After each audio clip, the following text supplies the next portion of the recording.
Hello दोस्तों, मैं Dinesh dB classes में आप सभी लोगों का स्वागत करता हूं। आज की क्लास में हम लोग पढ़ेंगे क्लास 10 का रसायन विज्ञान, जो कि यह लेक्चर नंबर 2 है। इसमें हम लोग पढ़ेंगे कि रासायनिक समीकरण को लिखने का नियम, रासायनिक समीकरण को कैसे लिख सकते हैं, लिखने का क्या नियम है, हम लोग उसे देखेंगे। जैसे इसमें कहा है कि पहले क्या कि रासायनिक अभिक्रिया में, देखिए जो रासायनिक अभिक्रिया में भाग लेने वाले पदार्थ है, बताए थे ना कि रासायनिक अभिक्रिया में जो भी पदार्थ भाग लेते हैं उसे क्या कहते हैं, अभिकारक। और जो उससे बनने वाला पदार्थ होता है उसे क्या कहते हैं, उसे कहते हैं उत्पाद।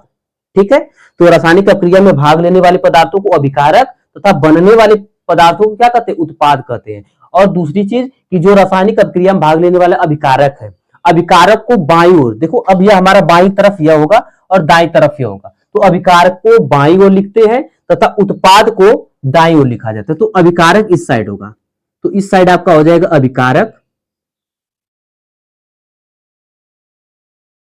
अभिकारक, और उत्पाद को दाईं ओर, इस साइड हो जाएगा आपका उत्पाद।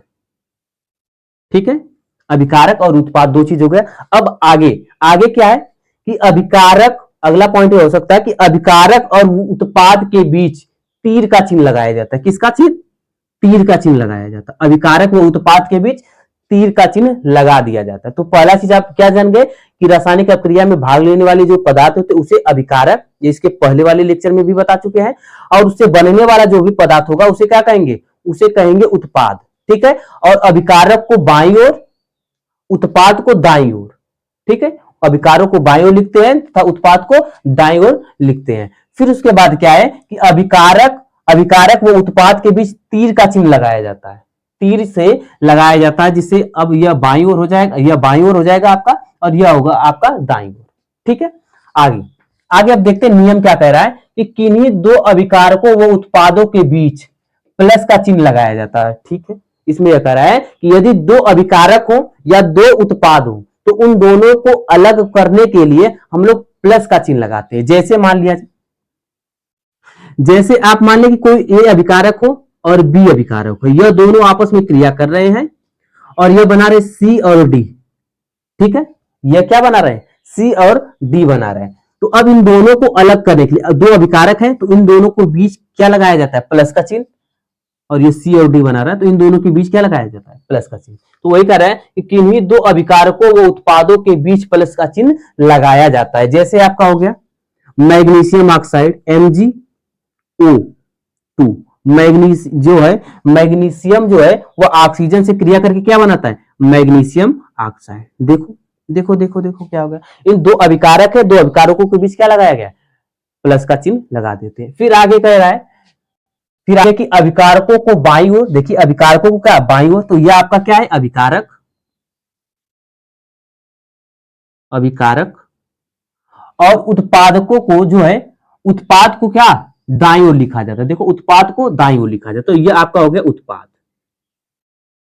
अभिकारक को बाईं ओर तथा उत्पाद को दाईं ओर। देखो अब यह रासायनिक प्रक्रिया में भाग ले रहा है, अब यह क्रिया करके मैग्नीशियम ऑक्साइड का निर्माण कर रहा है, तो यह हो गया आपका बाईं ओर। ठीक है, आगे क्या कर रहा है कि अभिकारक व उत्पाद के बीच तीर का चिन्ह लगाया जाता है। देखिए ये सभी अभिकारक व उत्पाद के बीच क्या लगाया हमने, तीर। तो अभिकारक व उत्पाद के बीच तीर का चिन्ह लगाया जाता है। और आगे कह रहा है कि यदि अभिक्रिया उत्क्रमणीय हो तो अभिकारक व उत्पाद के बीच उत्क्रमणीय का चिन्ह लगाया जाता है। अब उत्क्रमणीय क्या चीज होता है कि जो अभिक्रिया दोनों तरफ से हो जाए।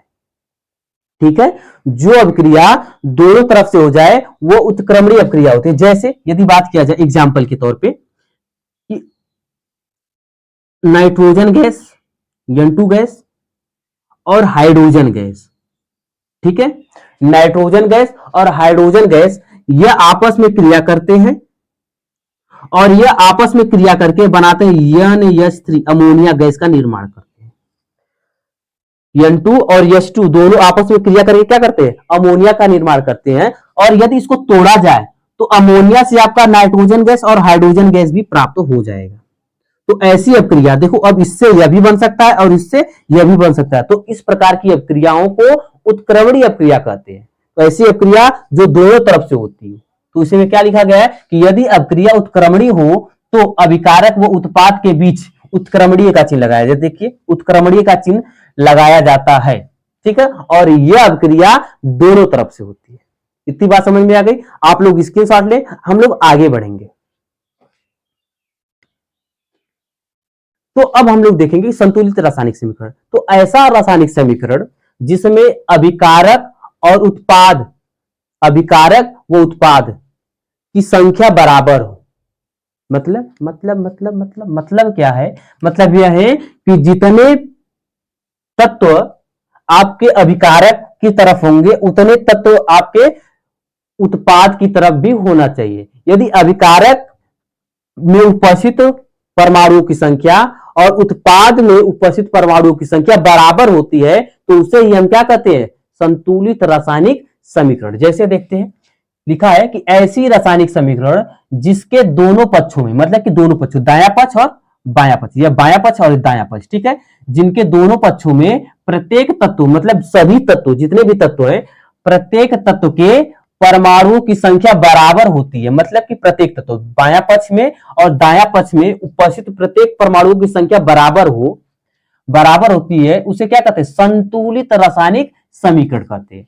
समझ गए? मतलब कि जितना तत्व आपका होगा अभिकारक, उतना तत्व आपका उत्पाद भी होना चाहिए। जितना तत्व आपका बायां पक्ष होता है उतना उत्पाद भी होता है। तो ऐसे समीकरण को ही हम क्या कहते हैं? ऐसे समीकरण को ही हम कहते हैं संतुलित रासायनिक समीकरण, ठीक है। जैसे यदि बात किया जाए, जैसे मैग्नीशियम, आप देखे थे कि जब मैग्नीशियम रिबन को वायु की उपस्थिति में जलाया जाता था, मतलब वायु के साथ क्रिया कराया जाता था, तो यह बनता था MgO। अब इस कंडीशन में क्या आप इसे संतुलित रासायनिक समीकरण कह सकते हैं? देखो इस साइड आपका मैग्नीशियम एक, इस साइड मतलब बायां पक्ष भी आपका एक, दायां पक्ष। ऑक्सीजन देखिए, ऑक्सीजन 2, लेकिन इस साइड ऑक्सीजन कितना? एक ही है। तो इस कंडीशन में आप इसे कह सकते हैं कि यह संतुलित रासायनिक समीकरण नहीं है। तो अब हम लोग रासायनिक समीकरण को या रासायनिक अभिक्रिया को संतुलित कैसे करते हैं, संतुलित करने के लिए हम क्या करते हैं उसे हम लोग देखेंगे। जैसे अब आपको चेक करना होता है कि अभिकारक कितना है और उत्पाद कितना। अभिकारक में देखो मैग्नीशियम कितना है? एक। उत्पाद में भी मैग्नीशियम एक। ऑक्सीजन इस साइड कितना है? 2, लेकिन ऑक्सीजन इस साइड कितना हो गया? एक। मतलब कि अभिकारक जो है वह ज्यादा है ऑक्सीजन में, ऑक्सीजन की मात्रा ज्यादा है अभिकारक में, और उत्पाद जब बन रहा है तो उसमें केवल एक ही हो जा रहा है। तो अब इसको बैलेंस करने के लिए आपको क्या करना पड़ेगा?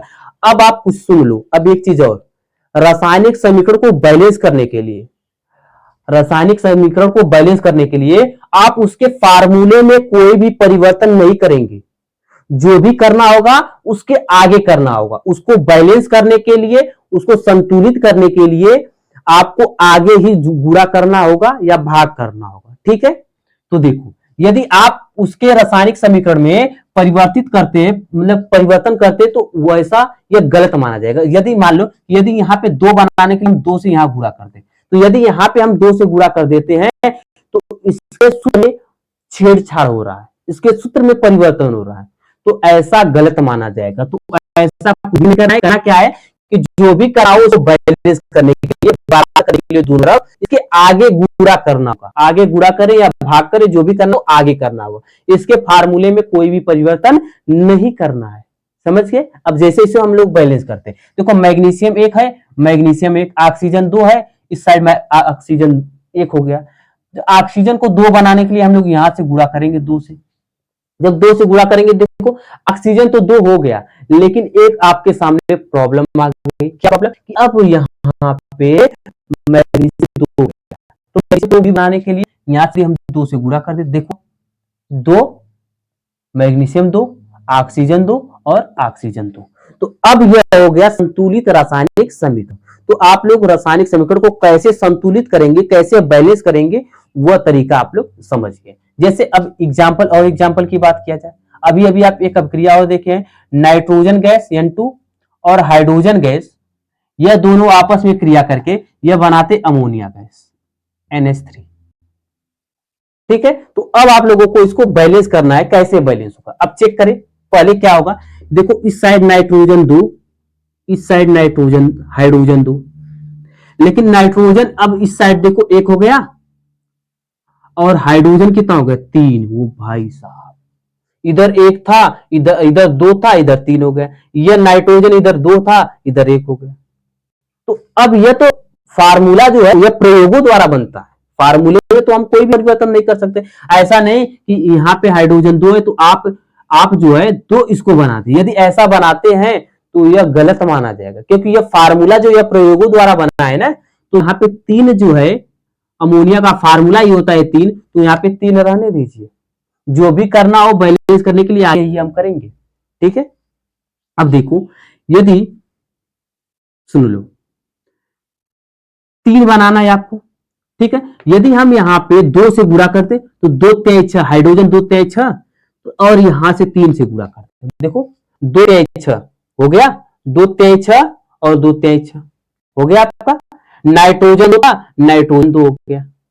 समझ में आ गई बात? तो ये आपका रासायनिक प्रक्रिया बैलेंस, ठीक है। अब ये आपको दिया जाए, जैसे अगला है एग्जाम्पल, अगला एग्जाम्पल यह है कि आप CH4 है, CH4 ये ऑक्सीजन से क्रिया कर रहा है, ऑक्सीजन से क्रिया करके यह बना रहा है कार्बन डाइऑक्साइड CO2, और इसके साथ ही साथ जल निकल रहा है H2।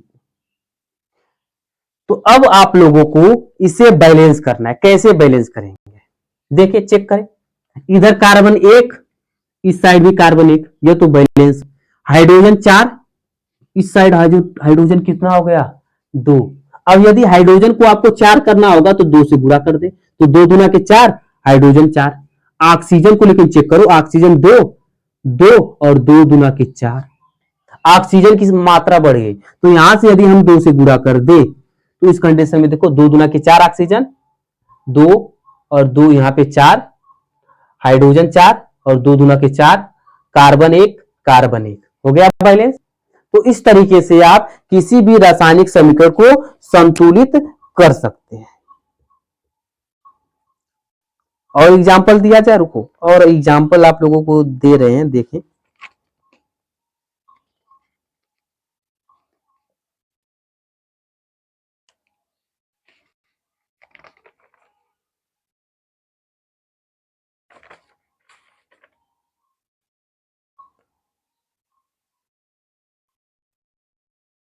जैसे यह दिया है एग्जाम्पल, यह दिया है KCl